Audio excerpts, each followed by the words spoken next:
Yes, super content de recevoir à nouveau sur le podcast un habitué maintenant, Edwin Collingin de Montréal, qui est allé jouer à Boston College et là on le retrouve à Nashville parce qu'il est maintenant membre des Commodores de Vanderbilt. Salut Edwin, comment ça va? Salut, ça va bien et vous? Yes, ça va, ça va. Écoute, toute une année pour toi, ça a été une année, je pense, avec des hauts, des bas, mais beaucoup de changements aussi.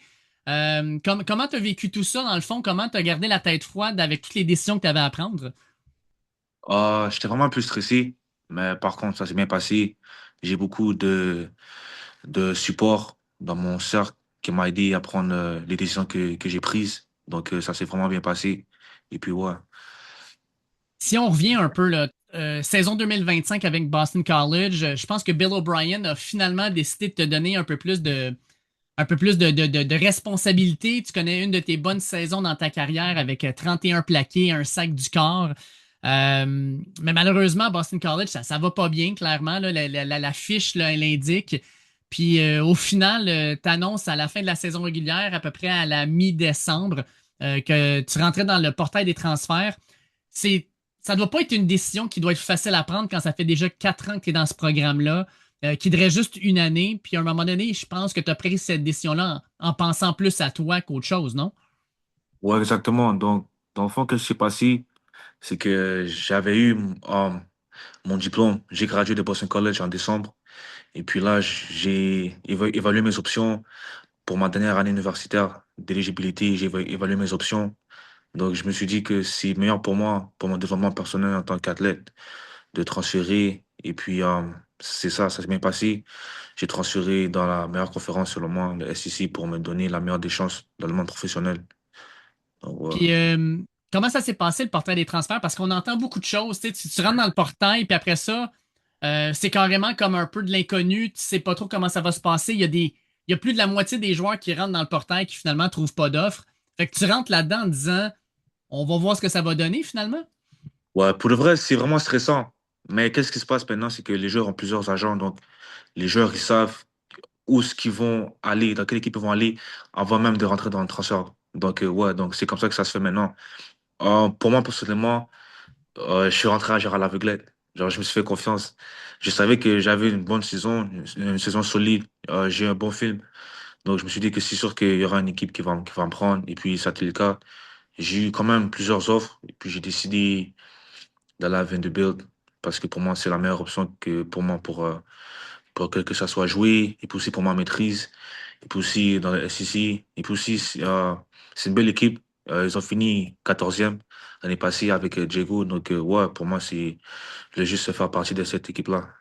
Puis comment ça marche en fait quand tu es rendu dans le portail? C'est-tu, mettons, Clark Lee qui est venu te voir, l'entraîneur-chef? C'est-tu Barton Simmons qui est le DG du club qui t'a approché? C'est-tu juste ton agent qui gère tout ça puis qui te dit un peu qu'est-ce qui se passe, mais t'es un petit peu dans le néant? Comment ça fonctionne? Donc, pour moi, qu'est-ce qui s'est passé, c'est que quand je suis entré dans Transfer Polo, il y avait, comme je ne me rappelle plus c'est qui spécifiquement, mais je sais qu'il y avait comme un gros média qui m'a annoncé que, oh, Edwin Kolingui est rentré dans Transfer Polo.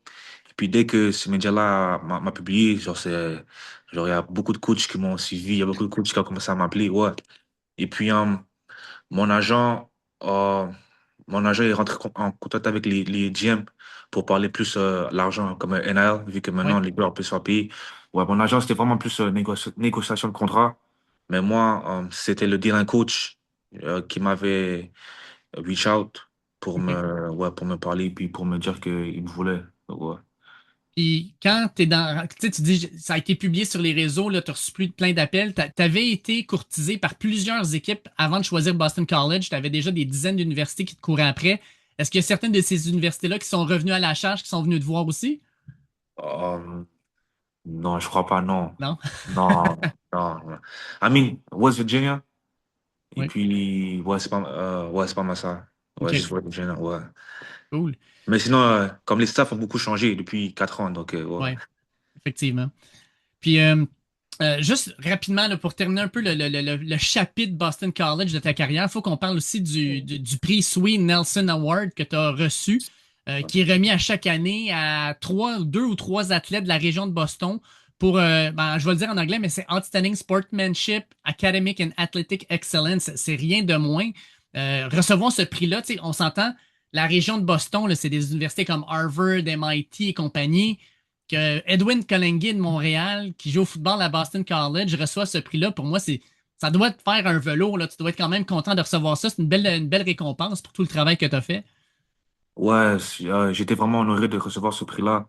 C'était vraiment une surprise pour moi. Surtout, comme vous l'avez dit, ça a vraiment euh, mis une belle récompense de reconnaissance pendant tous mes 4 ans que j'ai fait à Boston.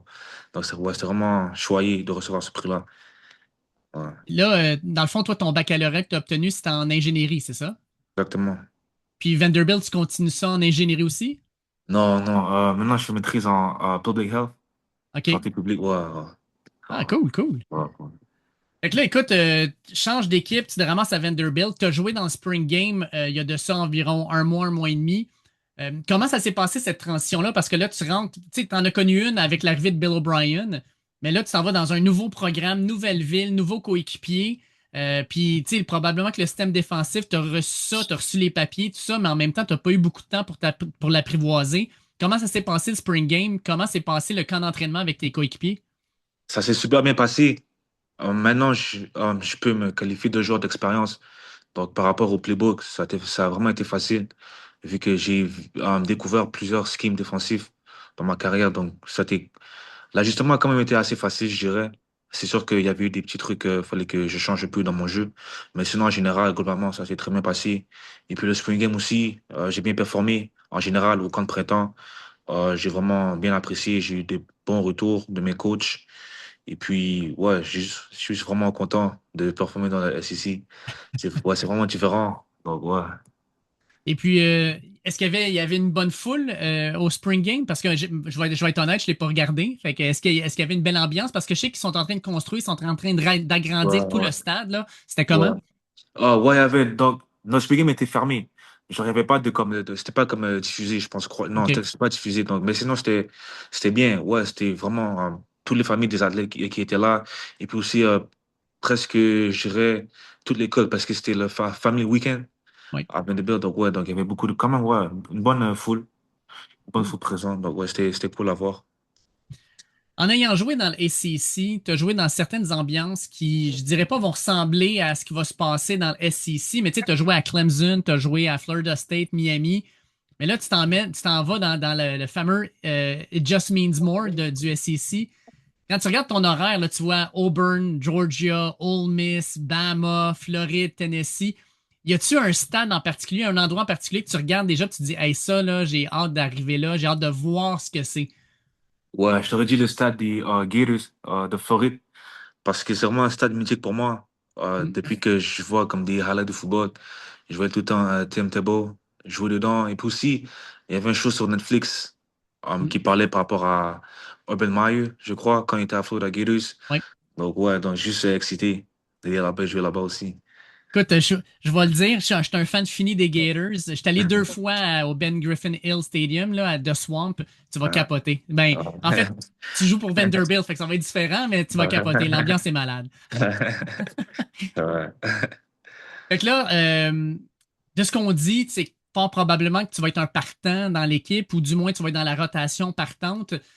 Qu'est-ce que tu peux amener à cette équipe-là, justement, par ton expérience à Boston College? Parce que là, tu as vu tes coéquipiers, il y a de la jeunesse dans cette équipe-là. Je trouve que c'est une équipe qui est on the rise. Qu'est-ce que Edwin Colengay peut amener aux Commodores? Premièrement, beaucoup de maturité sur le terrain, dans le sens que je suis pas un gars qui panique. Je garde toujours mon calme, peu importe la situation, que ça va bien ou pas, que l'équipe adverse a marqué un touchdown ou pas. Je garde toujours mon calme. Je suis mature. Je sais ce que je fais. Et puis, j'ai confiance en moi. J'ai confiance en mes habiletés. Qu'est-ce que je peux apporter sur le terrain. Et aussi, je suis un gars qui fait rayonner ses coéquipiers aussi. Je suis pas le genre de gars qui va prendre toute la gloire, quoi que ce soit. J'aime vraiment aider mes coéquipiers aussi à s'améliorer. Donc, ouais, juste, ouais, aussi beaucoup d'agressivité, de rapidité, IQ, football, tout ça. Donc, ouais. C'est le total package, finalement, là. Ouais, ouais. Là, ben écoute, les personnes qui vont écouter ça, on va être première semaine du mois de juin. Euh, c'est quoi les prochaines étapes, dans le fond, avant le début de la saison qui est à la fin du mois d'août, dans les 3 prochains mois, en fait? Edwin, est-ce qu'il revient au Québec? Est-ce qu'il reste à Nashville? Est-ce qu'il profite du country, de la chaleur? Ou comment ça va fonctionner, dans le fond, ton horaire personnel? Personnellement, comment ça sonne, c'est en ce moment, c'est les OTAs. Donc, on va juste s'entraîner entre équipes. Et puis, vers la semaine du 4th of July, ouais, je vais avoir une semaine off. Donc, je vais pouvoir revenir à Montréal, voir ma famille, mes proches. Et puis, après cette semaine-là de vacances, on retourne right back to work. Et puis, après ça, ça va s'annoncer le camp. Le camp d'entraînement commence en début août. OK. Ouais, genre le 2 août, je crois. Et puis, ouais, à peu près ça, on prépare la saison. Et puis, ouais, ça va être là, là. Puis, ouais, exact, ça va arriver vraiment vite. Saison importante pour toi à plein d'égards parce que c'est théoriquement ta dernière de foot dans l'universitaire américain. Après ça, clairement, NFL, CFL, il y a plein d'options. C'est une grosse année qui s'en vient pour toi, là. Ouais, exactement. Vraiment grosse année. Je suis excité. Et puis, j'ai des grosses expectations pour moi. Parce que je sais que je peux en faire beaucoup. Donc, ouais. Est-ce que tu penches déjà un petit peu à plus loin, justement, fin de la saison, préparation pour justement les repêchages puis les entrevues où tu es vraiment day by day puis tu te dis on va y aller dans le fond avec ce qui va se présenter devant moi? C'est un peu dur parce que il y a beaucoup d'agents qui m'approchent et tout. Mais ouais, non, vraiment, je suis day by day, mais j'essaie un petit peu de penser vers le futur. Mais vraiment, ouais, j'ai plus day by day en ce moment.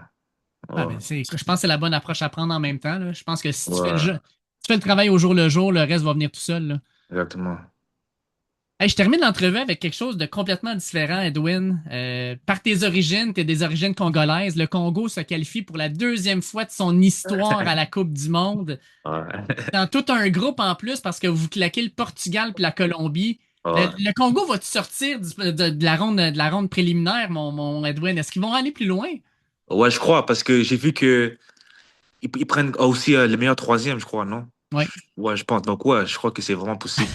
Ouais, donc, le premier match contre le Portugal, ça va être un peu difficile, mais la Colombie et l'Ouzbékistan, on y croit. Donc, ouais. Ouais, écoute, dis-moi que tu vas regarder le match contre Ronaldo, là, puis tu vas Ouais, bien prendre sûr, contre bien lui, sûr. là, hein? Bien sûr, bien sûr, bien. Tu vas-tu être au Québec quand ça va arriver? Non, malheureusement, non. OK. Non, Ah non, non. écoute, mais tu sais, déjà, deuxième fois de son histoire que le Congo se qualifie, c'est quand même historique. Puis, crime, Ouais, ça va être une belle histoire, dans le fond, pour le pays, puis pour toutes les personnes qui viennent de là, là. ouais, vraiment, c'est vraiment gros. Surtout quand ils sont qualifiés pour la première fois. Là-bas, c'était terrible. Genre, tout le monde était content, ouais. Ah, fait que ça va l'être encore. Écoute, Ouais. ça va être magique. Je pense qu'il y a bien des pays, justement, qui vont vivre ça intensément. Puis surtout, le tournoi se tient ici. Y a-t-il une possibilité de ton côté pour aller voir un match? Ouais, ouais, vraiment. Surtout, je sais que Congo joue à Atlanta, Oh, comme vers fin juin. Donc, c'est quand même proche de chez moi. Donc, ouais, ouais, ça sera à voir. un Mais petit. le problème, c'est les prix des billets. Ah ouais, Ils non, c'est sont, ça. ouais, c'est ça. Ah, ouais, Ah, écoute, je vais te le souhaiter. Ça serait le fun que tu puisses être là pour voir ton équipe jouer une deuxième fois dans son histoire. ouais, merci. Puis écoute, les boys de premier début, on va te souhaiter premièrement un super été pour te préparer, puis surtout une saison à la hauteur de tes attentes avec les Commodores de Vanderbilt. On va te suivre de Mm. proche et de loin. Puis écoute, si jamais on a l'occasion, on essaiera de se reparler dans le début, tu sais, pendant la saison régulière, en fait, voir où est-ce que ta saison va, puis comment ça va jusque-là. Parfait. Hey, merci beaucoup, Edwin. Passe un super été, puis ça a été un plaisir de discuter comme d'habitude. Merci à vous aussi. Salut. Ça-